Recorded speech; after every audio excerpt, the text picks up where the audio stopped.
un lindo y hermoso lunes. Muchas bendiciones. Hoy, actitud correcta.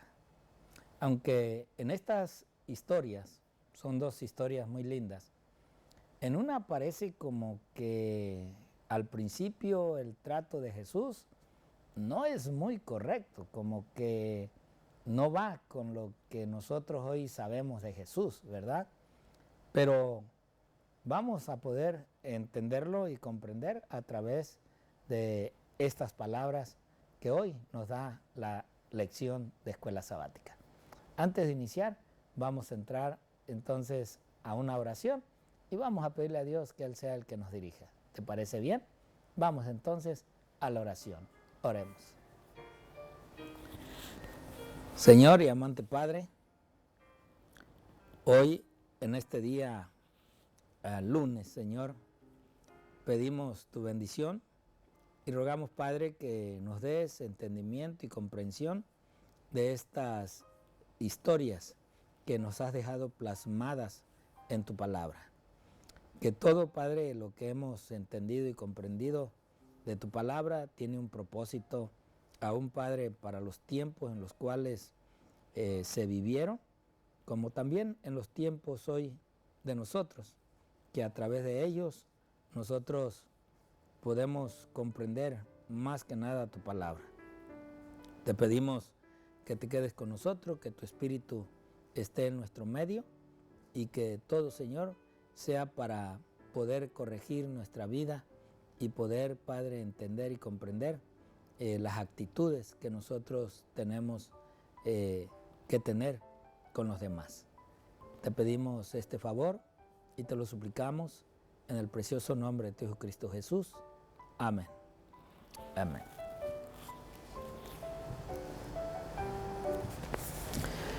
Bien, pues estamos en la actitud correcta.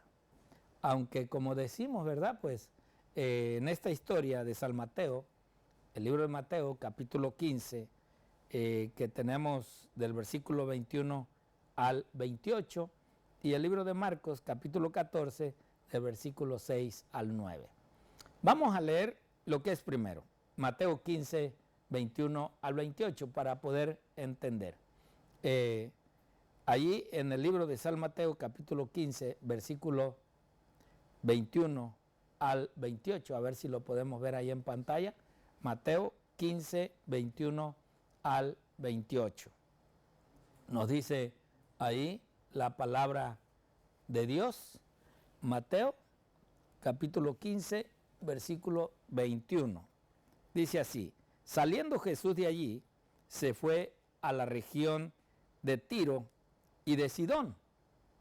Y aquí una mujer cananea que había salido de aquella región clamaba diciéndole: Señor, Hijo de David, ten misericordia de mí.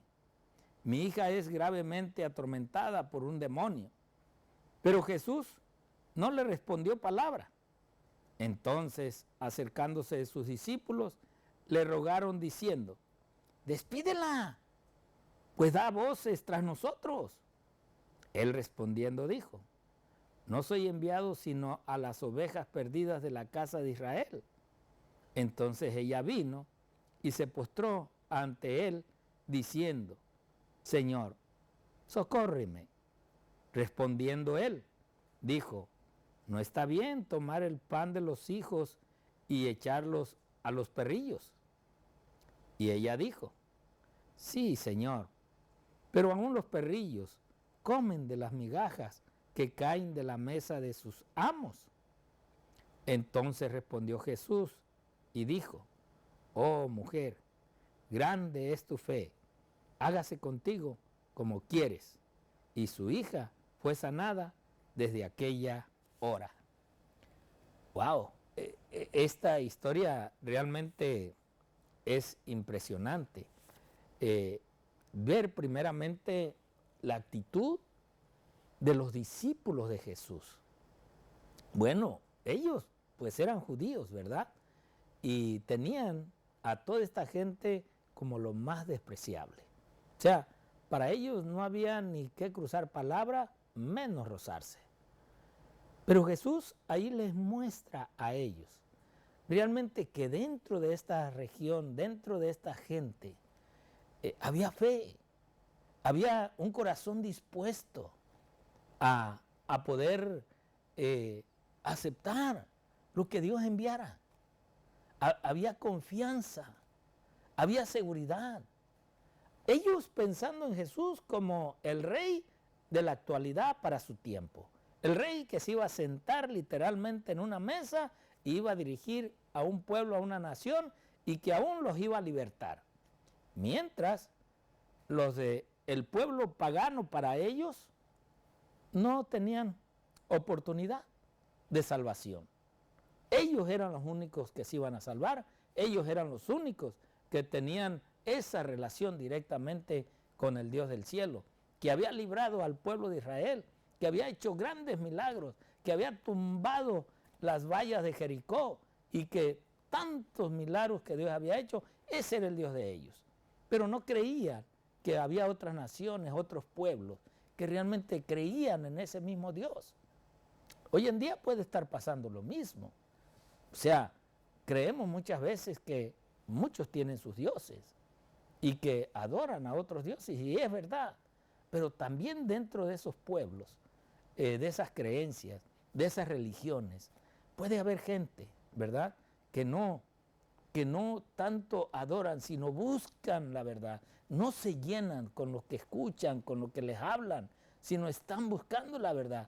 Y nosotros nos podemos dar cuenta que hoy en día, a través de estos canales, a través del ministerio, a través de las redes sociales, mucha gente ha venido porque ha escuchado estos mensajes en estos canales, en estas redes sociales del ministerio del Evangelio Eterno. Han venido buscando esa verdad y que dicen, por años estuve y he tenido en esta creencia que yo tenía, pero ahora he descubierto la verdad, ahora he visto la verdad. Y se les recibe con los brazos abiertos. ¿Por qué? Porque Jesús, aún dirigiéndose de esa manera a esta mujer cananea, ¿verdad?, pudo escuchar tras sus espaldas a los discípulos: dale vuelo, quítala del medio, no le hagas caso, córrela. Pero Jesús pudo ver en lo profundo de esa persona que realmente había una necesidad, pero en esa necesidad había una fe, había una confianza en el Mesías. Y ella creía que ese era el Mesías. ¿Te acuerdas ayer de la samaritana? Ella creyó simplemente con lo que le dijo. Y por la fe de esa mujer cananea es de que ahora, pues, su hija es sana. Ahora, ¿te imaginas tú que esa mujer cananea no pudo haber dicho a todos los de su pueblo, a todos los de su raza, de Cristo, lo que había hecho en su hogar el Señor? Simplemente, ni siquiera, ¿verdad?, como el centurión, no fue ni a su casa, simplemente la muchacha sanó. Y así es hoy en día. Mucha gente hoy en día tiene milagros, que muchas veces nosotros nos preguntamos cómo es de que Dios obra esos milagros en esta gente pagana. Es verdad que muchas veces hemos pensado que es el mismo diablo que obra, pero hermanos, la verdad es que a veces ni sabemos realmente cuál es la fe de esa gente que recibe estos grandes milagros. Pero tenemos la otra historia, la historia de una mujer judía que también vivía en el pecado, o sea, estaba revolcándose con el pecado, convivía, compartía el pecado. Pero también el Señor hace un milagro con ella. También la puede rescatar de ese pecado, alcanza a rescatarla. Son dos cosas medias diferentes, dos mujeres, que la cual nos habla el libro de Marcos, ¿verdad? Allí en el libro de Marcos, en el capítulo 14 y versículo 6. A ver si leemos esta otra historia que nos dice allí Marcos, el apóstol Marcos. Marcos capítulo 14, versículo 6. Marcos 14, 6 dice, pero Jesús dijo, dejadla, ¿por qué la molestáis? Buena obra me ha hecho. Le estaba lavando los pies. Versículo 7 dice, versículo 7.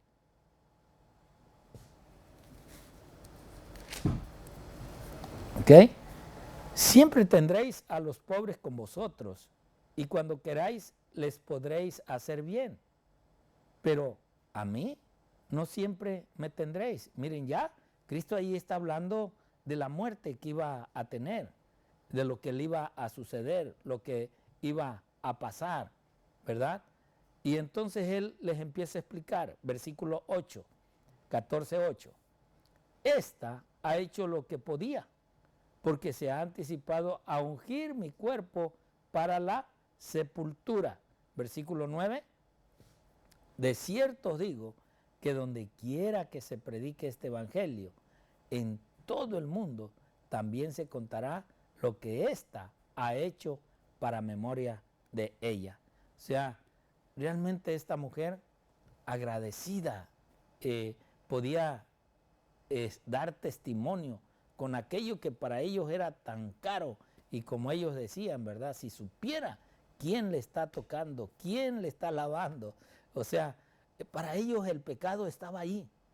Y saben, hermanos, que tristemente a veces cuando nosotros conocemos un pecado, una falta de un hermano o de una hermana, es difícil olvidar, es difícil a veces pensar que Dios es un Dios de perdón, un Dios de amor.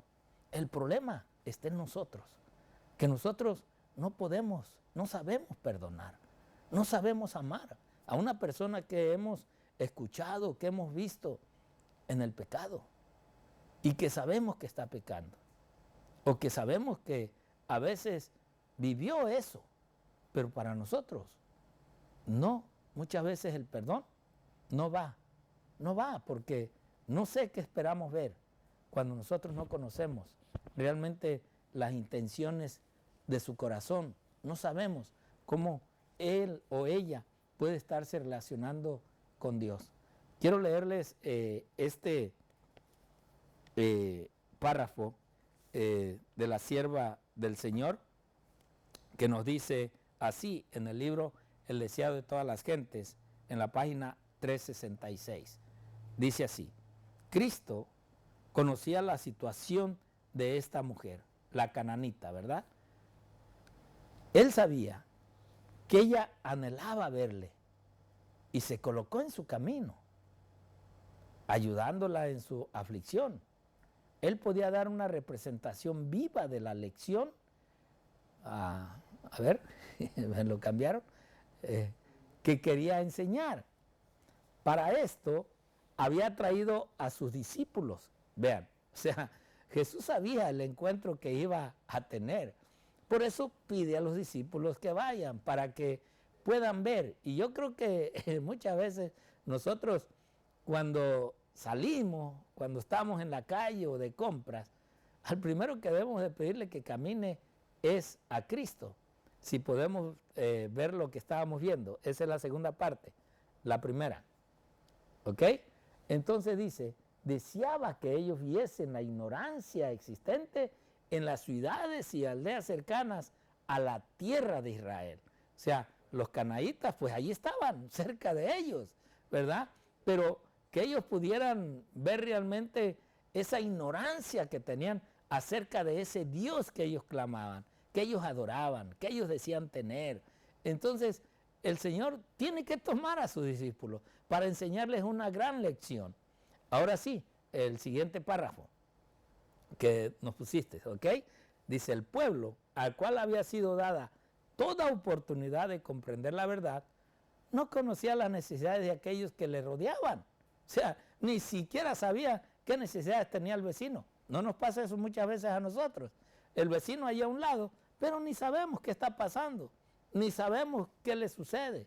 ¿Por qué? Porque no tenemos esa visitación, no tenemos ese contacto con ellos. Muchas veces ni siquiera los saludamos, ni siquiera para ver cómo viven, cómo están. O sea, para nada. Y así estaban los judíos con los canaítas. O sea, no sabían ni qué necesidades tenían. No querían ni siquiera ellos tocarlos o llevarles el mensaje de Dios. Por eso la sierva del Señor no hacía ningún esfuerzo para ayudar a las almas que estaban en tinieblas. Y hoy, hermanos, pues más que nunca, ¿verdad? Hoy en día con esta pandemia, yo creo que menos. Si no los buscábamos cuando había salud, si no los buscábamos cuando todo estaba normal y bien, hoy menos vamos a ir a tocar una puerta, menos vamos a ir a ver al vecino, menos vamos a querer hablar con ellos. O sea, hoy la situación es más difícil. Hoy el corazón se está endureciendo. Cuando hoy en día la fe de los verdaderos hijos de Dios, pues debe trabajar, debe fluir, en realidad debe estar ahí para mostrar que realmente nuestra fe está con ese Creador, ese que es el doctor de doctores, sobre todos los doctores, y que solamente en Él confiamos. Pero el temor está ahí, el temor el diablo lo pone. ¿Para qué? Para calmar, para opacar, para destruir lo que Dios quiere construir. ¿A través de quién? De sus siervos. Pero el diablo también tiene los suyos. Así es de que él usa los suyos para atemorizar a los hijos de Dios. Por eso la pregunta, hoy en día, ¿qué es lo que estamos haciendo como esos verdaderos siervos del Señor? Te leo esta otra cita. Conflicto Valor, página 307. Dice, el acto de María, viendo ahora a María, vean, era precisamente la lección que necesitaban los discípulos para mostrarles que la expresión de su amor a Cristo le alegraría. O sea, ahora María, aunque es de la misma raza, de la misma gente, pero ahora María les muestra realmente depositando todo lo que tenía, lo más valioso, para ungir, para bañar, para lavar a aquel que realmente ella estaba o tenía en su corazón de que realmente él era el Mesías. Él había sido todo para ellos y no comprendían que pronto serían privados de su presencia, que pronto no podrían ofrecerle prueba alguna de gratitud por su grande amor. La soledad de Cristo, separado de las cortes celestiales, viendo la vida de los seres humanos, nunca fue comprendida ni apreciada por sus discípulos como debería haberlo sido. ¿Se imaginan, hermanos? Aquel que caminaba con ellos, aquel que estaba con ellos. Ahora, pues, ya no lo podían ellos ver como lo que realmente tenía que ser tratado, tenía que ser visto. Para ellos era un hombre más, para ellos era un profeta y un hombre que había venido a la tierra de ellos, a su pueblo, a su nación, simplemente para gobernar. Sí creían, ¿verdad?, de que Dios lo guiaba, pero ellos creían que Dios lo había enviado para gobernar en su tiempo. Por eso también vemos, aunque estas dos historias, de la cananea y de la judía, de María, ¿verdad? Dice el escritor aquí, dice, la mujer de Mateo 15 era una cananea. Jesús intencionalmente rechaza su pedido inicialmente para que mientras ella persista, su fe crezca. Él finalmente le concede su deseo y luego hace una sorprendente declaración que ningún líder religioso en Judea en ese momento le haría a una pobre mujer cananea. Él dice, simplemente le dijo, oh mujer, grande es tu fe. Es la expresión. Pero ellos nunca habían escuchado de un judío alguna palabra de consuelo, alguna palabra de gratitud. Siempre era rechazo, oposición. Jesús hace uno de los mejores cumplidos que cualquier maestro religioso podría hacer. Y la pregunta que hace este hombre dice, o sea, el escritor, ¿te imaginas cómo se regocijó el corazón de la mujer y cómo cambió su vida? O sea, ¿te imaginas con cortas palabras que hagamos a aquella persona en necesidad? ¿Cómo su corazón va a latir de amor, de comprensión, de que realmente Dios existe y que hay un Dios. Pero ese Dios hoy en día, ¿cómo lo estamos nosotros representando? Muchas veces criticamos, muchas veces hablamos de personas que están en una necesidad, cuando nosotros deberíamos de actuar de acuerdo a la voluntad de Dios. Por eso te invito que hoy, así como Cristo, no veamos diferencias. No seamos como los judíos de antaño, sino seamos como Cristo en realidad nos enseña que seamos con aquellos que aún no sean parte de nuestro pueblo. Dios te bendiga y Dios te guarde.